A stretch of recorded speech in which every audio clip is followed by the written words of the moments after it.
I'm also very honored to have you as my friend, Stefan. Thank you for this opportunity. I would like to start perhaps with just all of us collectively taking one deep breath. So let's do it together. Exhale completely, and we're ready.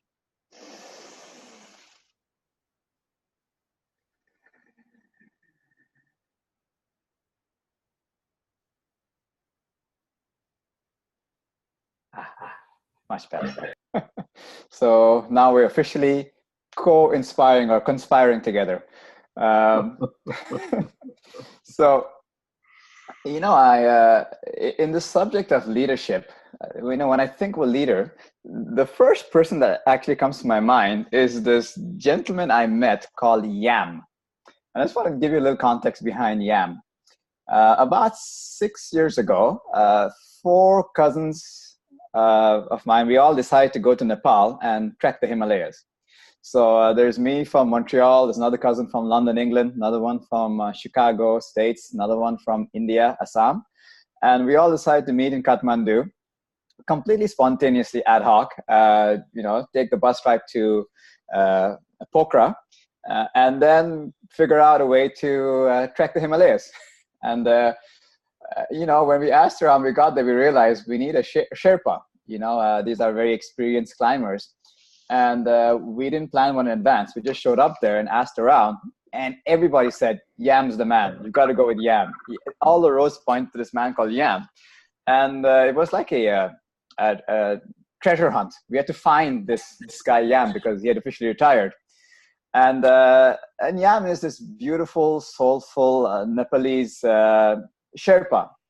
And this man has climbed up and down the Himalayas countless times.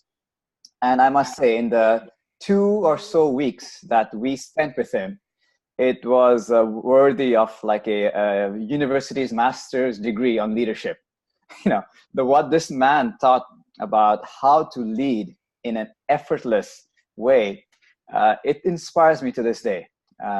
Just the sheer humility that he had, and yet it's the humility that was born from an inherent confidence.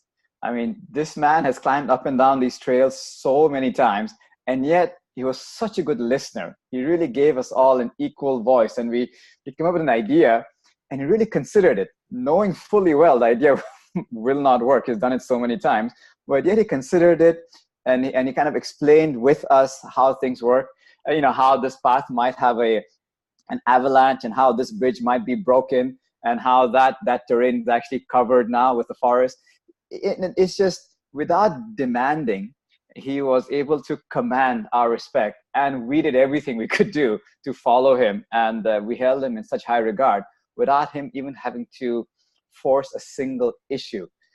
And I found that to be an incredible example of leadership, that it's almost like there was so much comfort and confidence with who he was. He did not need to project that onto anybody.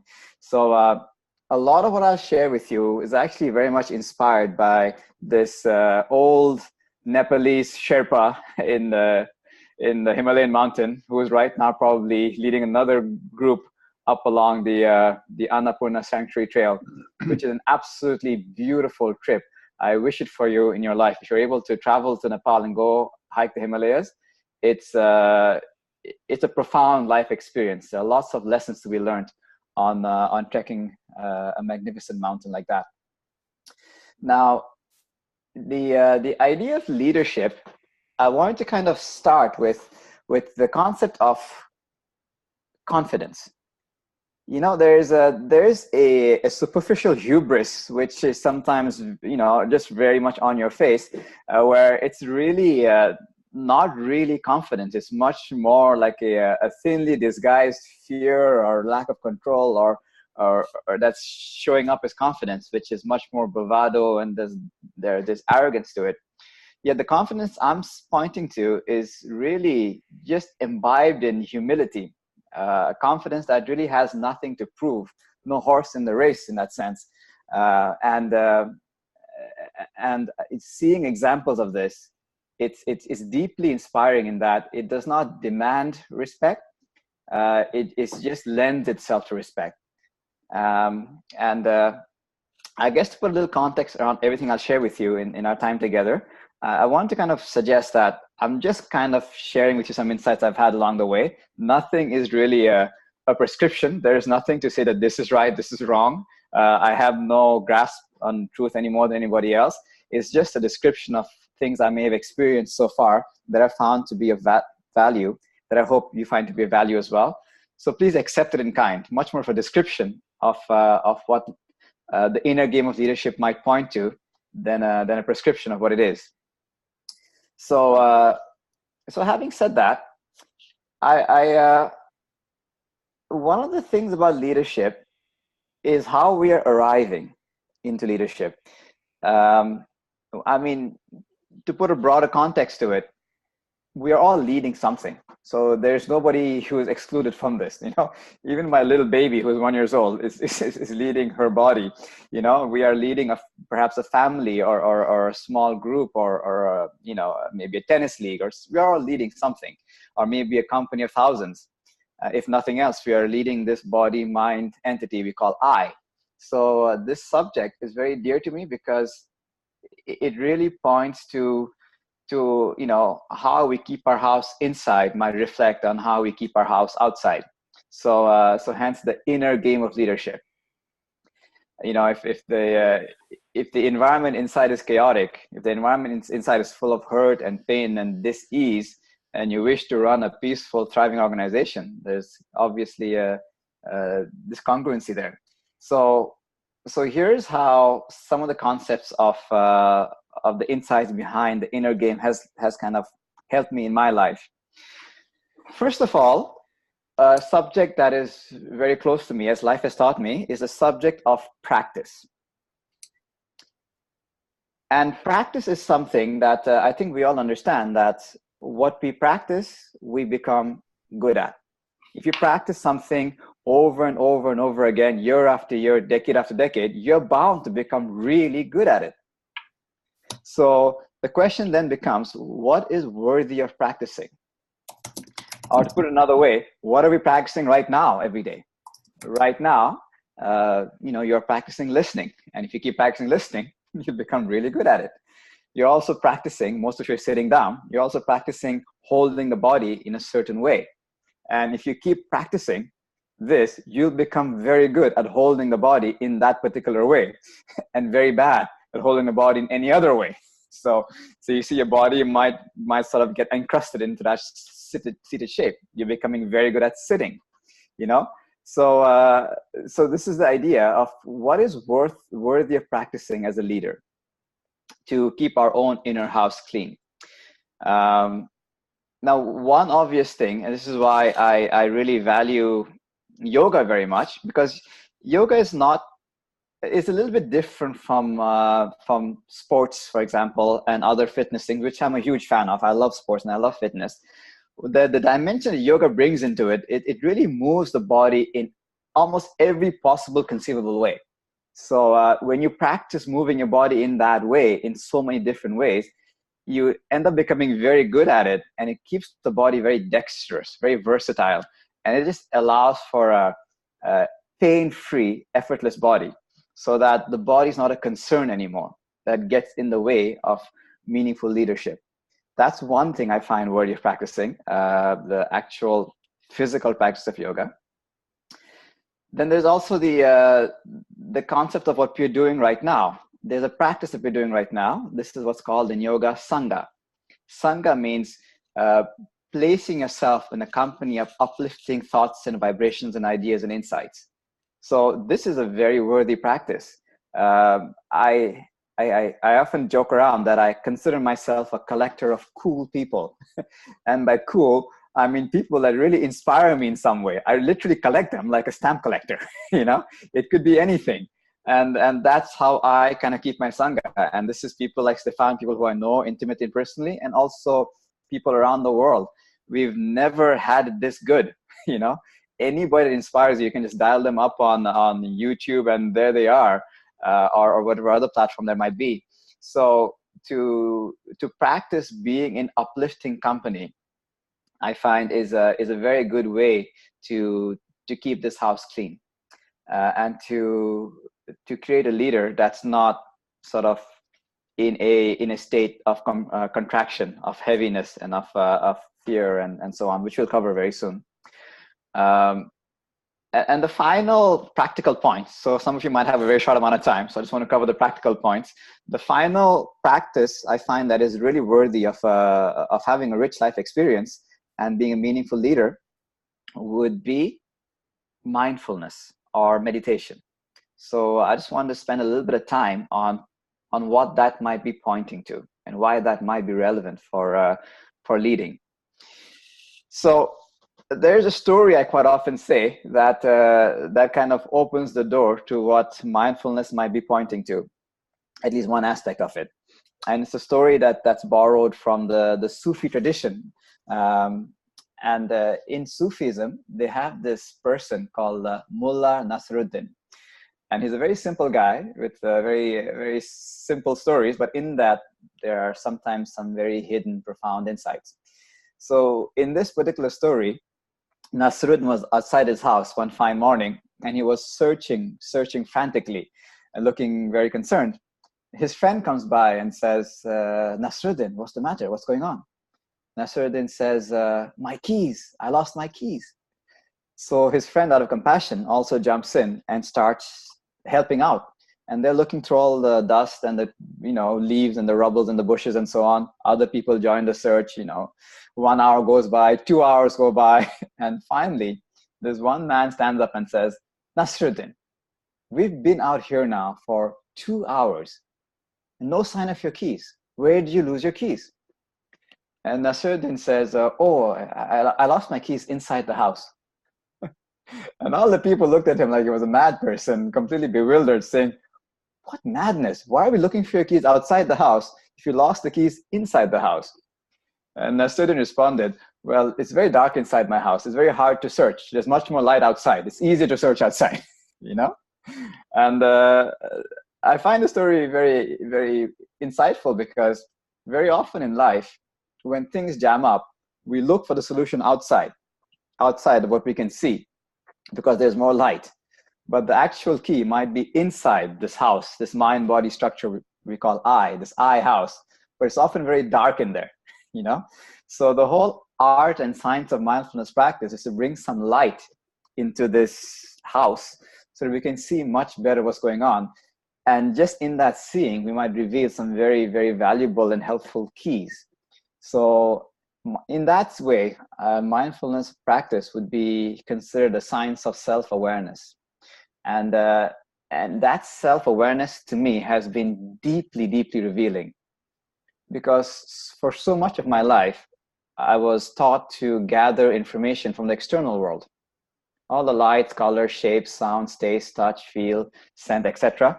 They all were kind of my source of what's happening in the world. I wasn't even aware that there was a whole different supply of information. And by good fortune in my life, I was blessed by two incredible master teachers. And this is truly a blessing, which I can obviously take no credit for. I've often said that, if you start the journey and you happen to find one, let's say, yoga instructor, this is good. But amongst 1,000 instructors, you'll be lucky to find one actual teacher. And amongst 1,000 teachers, you'll be extremely lucky to find one actual master. So in my life, there were these two incredible pillars, Yogacharya Tyagarajan Nandakumar and Siramani Siram, who were of great inspiration to me. And they were not just inspirations as yoga teachers, but they were also inspirations as what the benefit of this practice might be pointing to. And when they opened this world to me about how this inner world works, I just realized how little I actually knew about me, who I am. I knew about what I want, what I don't want, what I like, what I dislike. I knew that stuff. But what is this I that likes and dislikes? Where are all these thoughts and ideas and impressions coming from? On this note, I think Eckhart Tolle had a very beautiful insight when he said, imagine that you're a company. So my company, we Bhaskar Incorporated, and it's a massive company with thousands and thousands of employees. But there's something very peculiar about this company. in that not a single employee has a job title or a job description. Every single employee, and not a single employee knows what the end product or service is, and every employee thinks they're the boss, you know?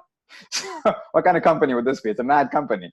So Bhaskar was like a mad company, you know, with all these bosses shouting away, and Bhaskar is just, you know, passively reacting.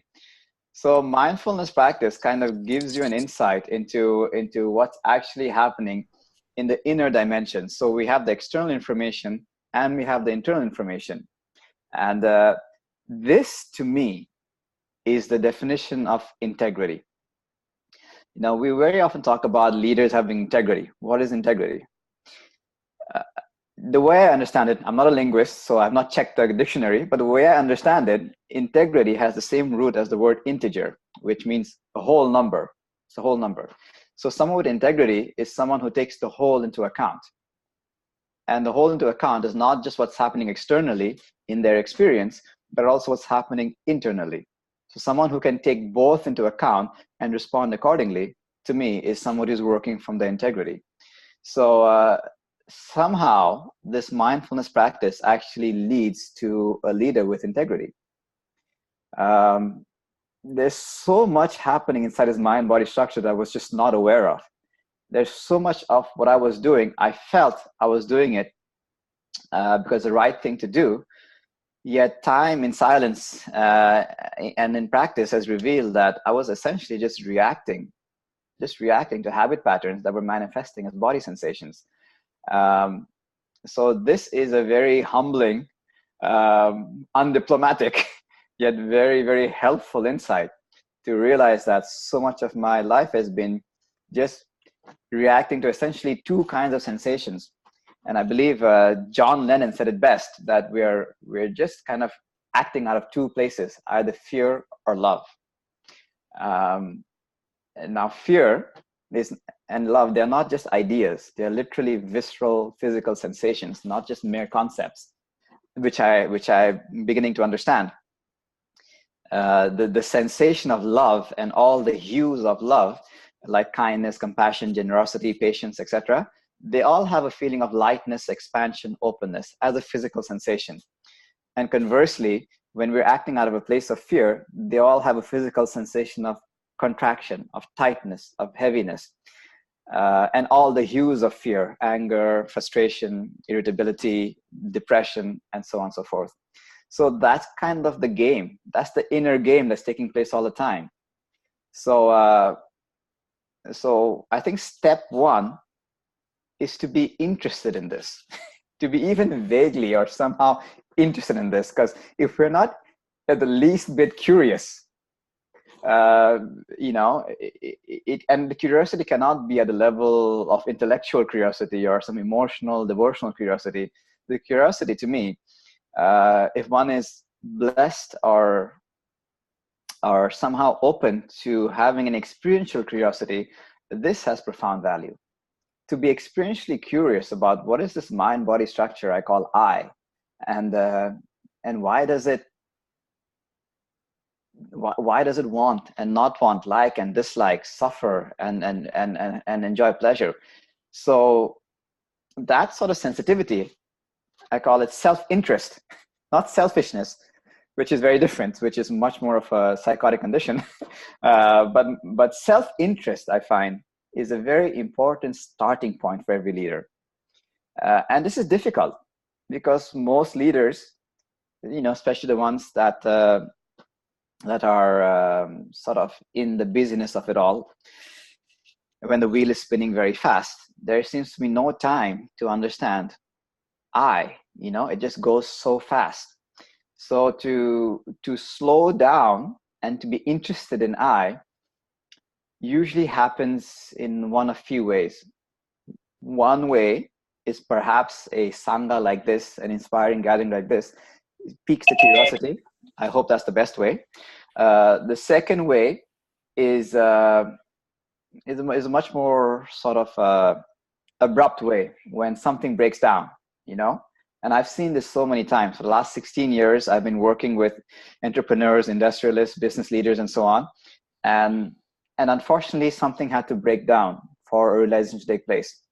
And the three breakdowns are either a breakdown in health. This could be a physical breakdown, like a back pain or something of that nature.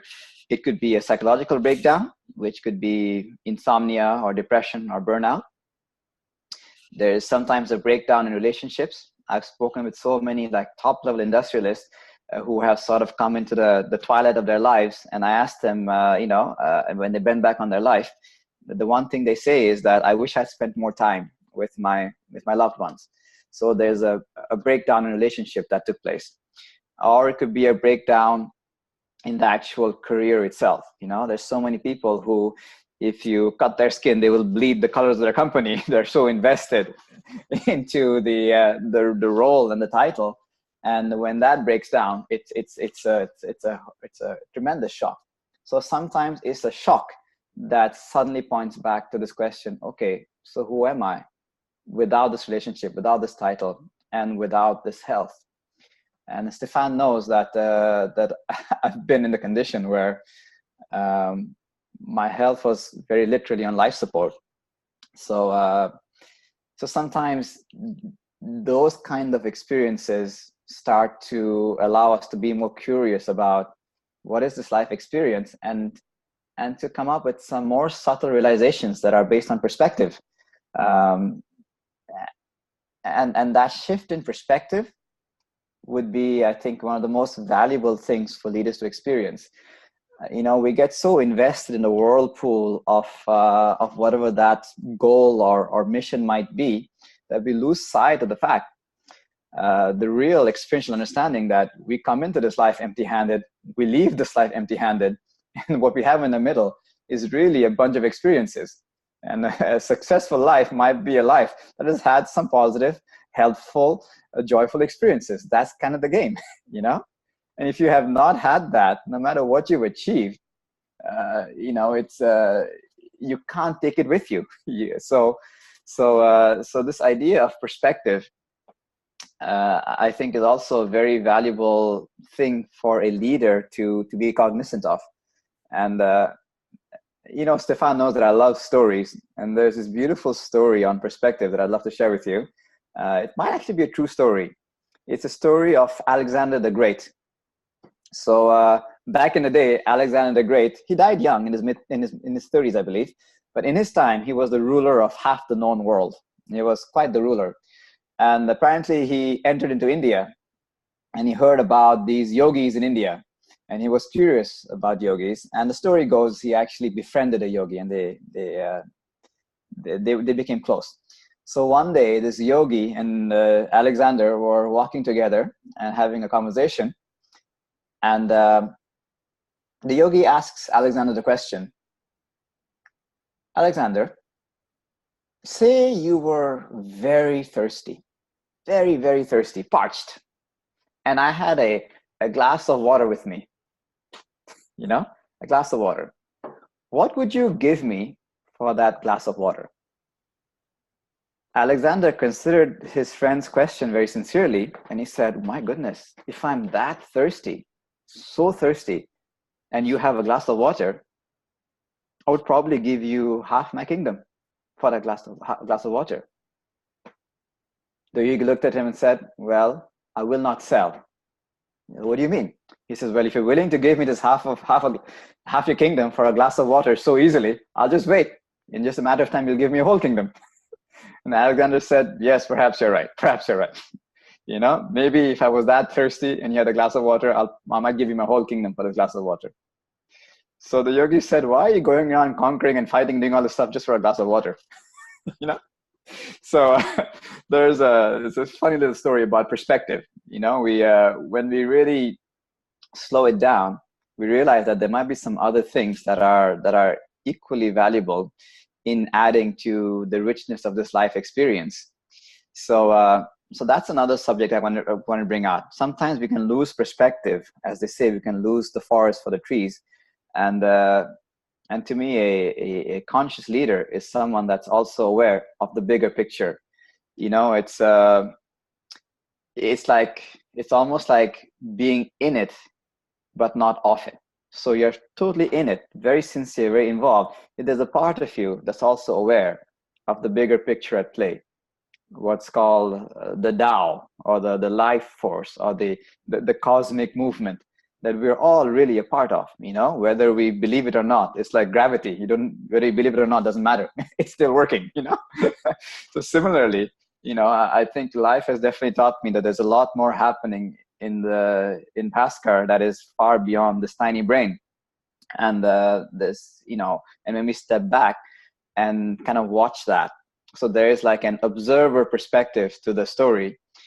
I think this is something that every leader could really, really benefit from, to be in it, but there's some distance. There's a little distance. It's almost like if you're wearing a tight article of clothing right now, maybe it's your socks or your shirt. If it's very, very tight, it's difficult to tell the difference between where the clothing ends and when the body begins. It almost feels like it's one thing. It's so close. But if you're wearing something loose, a little bit looser, then you can feel where the body ends and the clothing begins. In that, there's the clothing against the body. You're not the clothing. We kind of do the same thing with our life by just observing it. So it's like creating a little distance between what is being experienced and the experience of it. And this might sound like a paradox, perhaps, or some kind of a Jedi mind trick. It's really very, very simple.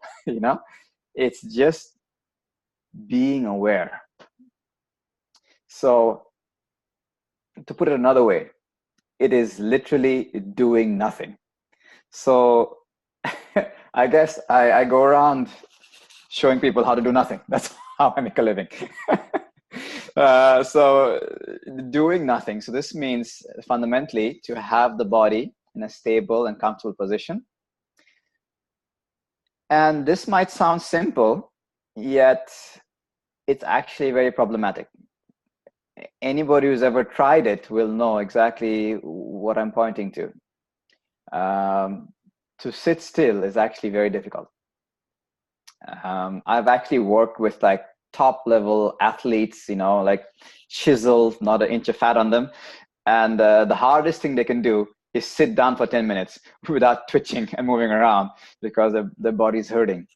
So the definition of a healthy body from a yogic perspective is a body that can sit still for a meaningful duration without being disturbed by aches and pains and hanging and sagging here and there. So this idea of being able to sit still is the foundation and the sole purpose of what's called asana practice or yoga practice.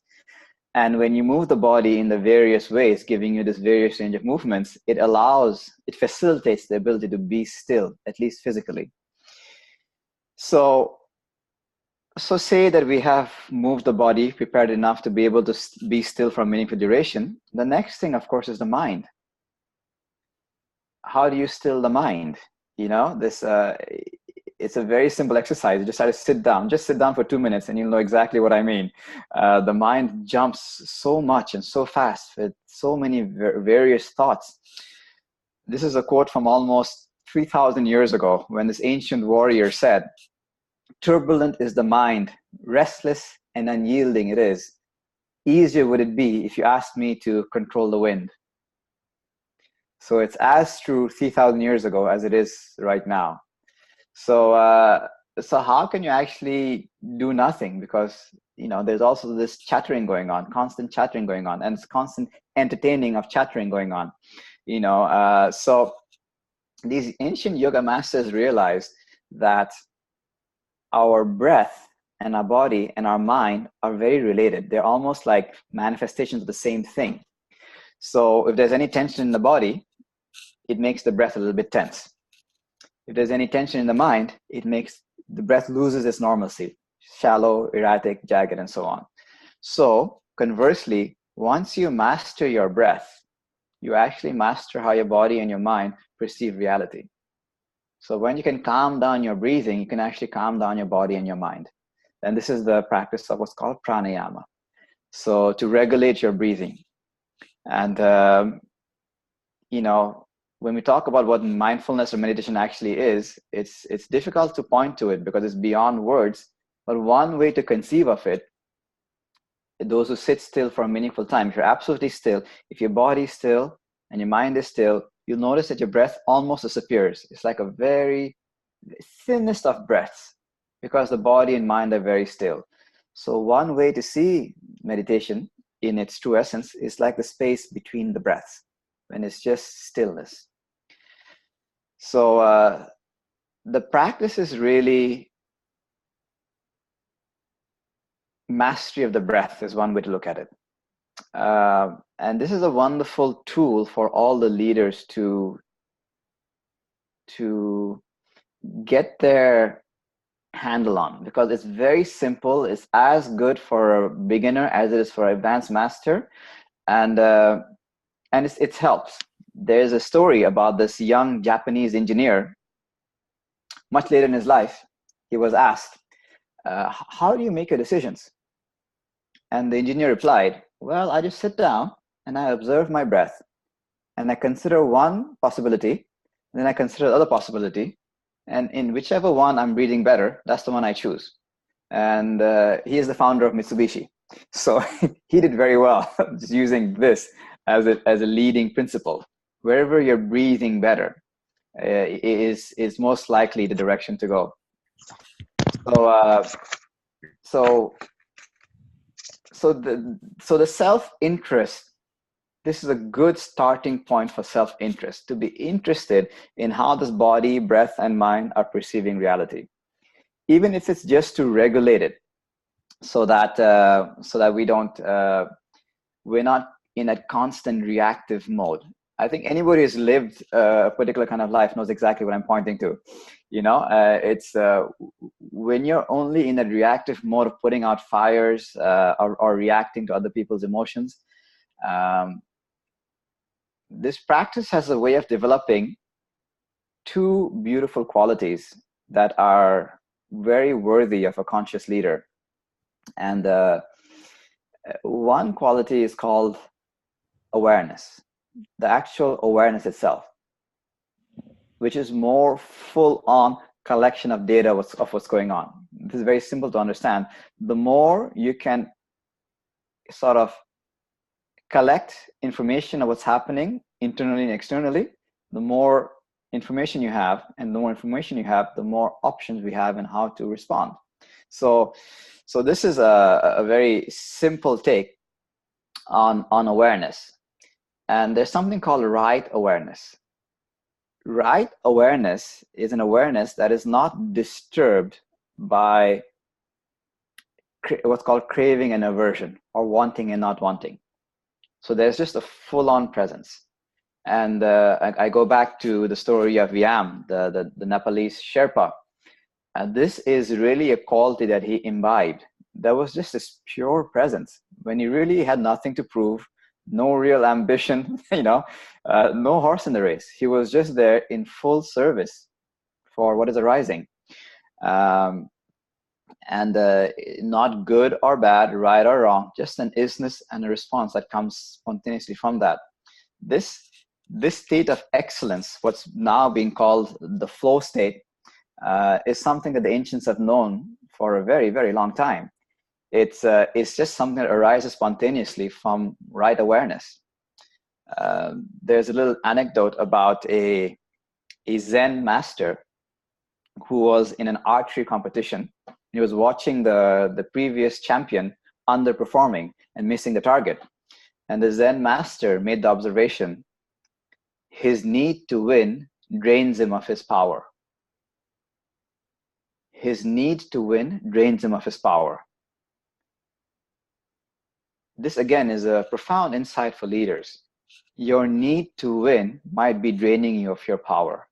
Because in the end of the day, that archery master, his job was simply to lift up the bow, inhale, pull the arrow, exhale, release. That was his job. But because his mind got caught up in, hey, I'm the former champion, I need to win this. What if I lose? I'm doing so badly. I'll lose my fans. I might lose this. And once the mind gets stuck in craving, aversion, wanting, not wanting, gone. His mind is gone. is no longer with the present moment. It's either in some kind of past or future, wanting, not wanting. So the ability to cultivate presence is really the key to excellence. And this is not something magical, mystical for the Jesus and the Buddhas. This is something that we all have access to. And I think you all remember what I'm pointing to. Every time you've experienced excellence, you were in that state. It doesn't have to be something magnificent.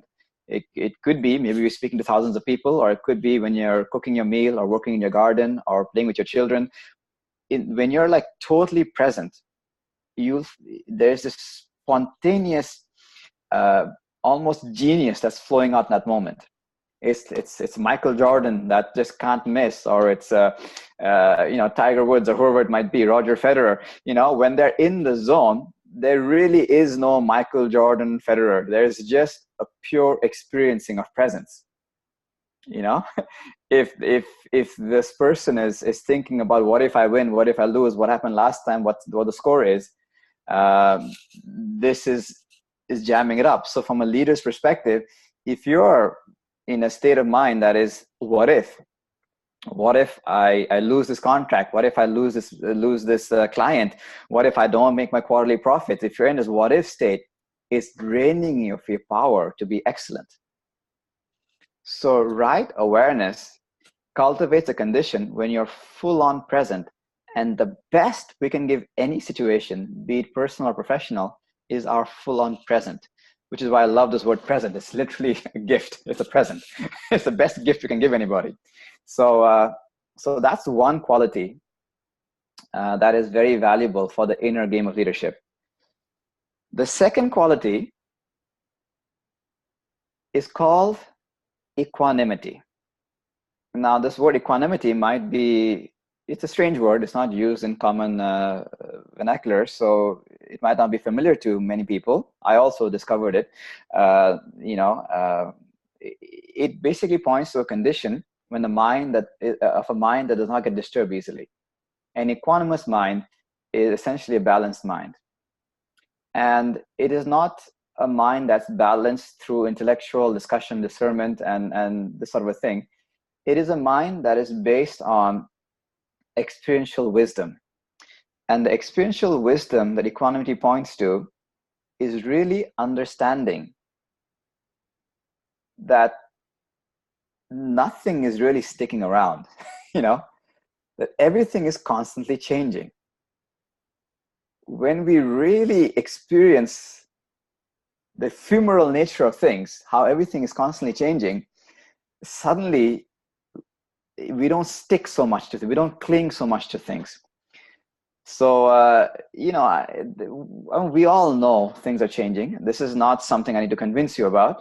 Of all the things everything has changed. The room that you're probably in right now is changed. It's, you keep moving around here and there. All the eye consciousness, all the things you've seen, all the lights, colors, and shapes, they've been changing. All the sounds you've been hearing keeps changing. All the taste, all the touch, all the scent, all the feelings, emotions, thoughts, nothing is stuck around. They've all been changing. This physical structure, it seems to be so permanent. The Bhaskar that's been speaking for so long has not changed, but really it's actually been changing. I mean, from a big perspective, I have this newborn baby, this 1-year-old, tiny little baby, just, crawling around. And then I was recently at a residential home visiting elders, they're 80 plus. What tremendous change takes place. Tremendous change. From a baby to a toddler to a child, a teenager, it doesn't happen instantly. It's changing all the time, but it's happening in such a minute way that we aren't able to detect it. But even this physical structure is constantly changing. And obviously science is proving this now, that every cell in the body is basically different after, 2 to 7 years or so. So the physical structure is changing. The mind's thoughts are changing. Experiences are changing. So when things are constantly changing, why get hung up about it? That's experiential wisdom. So whatever you're going through is going to change. If it's amazing, cool, enjoy it, have fun, but don't get stuck on it. It's going to change. If it's a terrible thing, if you're having a terrible experience and life is a fiasco, it doesn't matter. How long would it last? It's going to change. Something else is going to happen. So equanimity allows us to hold life a little loosely so that we can allow things to happen, allow things to unfold without jamming it up with the need to control. And that's sort of allows for more things to be observed, experienced, deeper insights into the root cause of things as opposed to superficial things. Um, for example, say somebody comes along and gives you a hard time. You're having a good time. You're perfectly fine. You're sitting there in your office or wherever it might be. You're having a great time. Somebody comes along and gives you a hard time. Logically, we will say that this person, bad person, mean person, stubborn person, arrogant person, etc., etc. Because why? I'm sitting here, I'm fine. This person comes along, behaves inappropriately, bad person. The problem is 100% there, 0% here. I'm fine. The person goes away, I'm fine again. So that's a bad person, I'm a good person. Okay, this might be fine. But of course, once you get more nuance and have at least a slight understanding of how life works, we start to realize that yes, this person came into my consciousness, behaved inappropriately, but I also reacted. I also said harsh things. I also behaved inappropriately. I also thought or said or did, harmful or unwholesome things. So then we become a diplomat and start to kind of go, okay, 50-50. Half your fault, half my fault. Let's leave it at that. It's when we go deeper into the science of self-awareness, the practice of mindfulness, we make a very profound and humbling discovery, which is 0% there, 100% here. 100% of the time, we're simply reacting to body sensations, 100%. If it's a pleasant sensation, we like it, we want it. If it's unpleasant, we don't like it. So once we really understand how that mechanics works, and I cannot cover the whole thing in our time together, but once we get a handle on how that's manipulating our lives all the time, suddenly it loses its poison. It loses its sting. It's not dangerous anymore. You see? So once the light is turned on inside this house, it's like imagine that the house is pitch dark and there's broken glass on the floor. Somebody broke a glass and it's broken on the floor. It's pitch dark. That broken glass is dangerous. But once you turn the light on and you see the broken glass, it's no longer dangerous. You can happily clean it up, throw it away. Mindfulness kind of works the same way. You turn the light on inside this house and you see all the dangerous things that we've been kind of holding in there. And it's nobody's fault. It's just, beliefs, ideas, paradigms that have been given to us. And we're just kind of reacting to them, of how relationships should be, of how careers should be, of how my health should be, and all that kind of stuff. And a lot of the time, we're just kind of reacting to those ideas of ourselves and not really experiencing ourselves fully. So equanimity really allows us to see that side of the story. And so from a leader perspective, when we are having that tough conversation, making that tough decision, yes, we are seeing that external story implications. This is something that we as a society are very good at. We are taught in how to sort of conceive and ramifications, consequences, permutations, combinations, and kind of see the external story, but also the internal story. How is this body receiving this? Why am I so excited about this? Or why am I so adverse to this? So that part is so important, because I think some people will call that emotional intelligence. Once you're intelligent to your own emotions, this allows the capacity to understand other people's emotional terrain even better, because it works the exact same way. The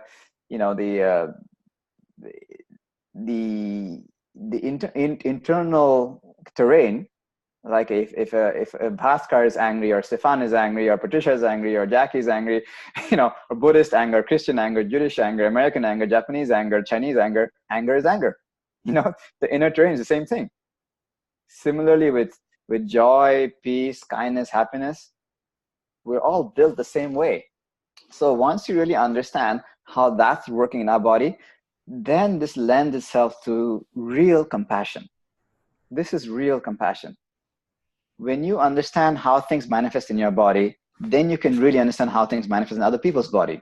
So when somebody is arriving stressed, tight, then there's much more of a, I see you, I feel you, I see what you're going through, as opposed to an immediate projection of angry, unpleasant, this sort of a thing. You can go a level deeper. So these are some of the ideas to play with.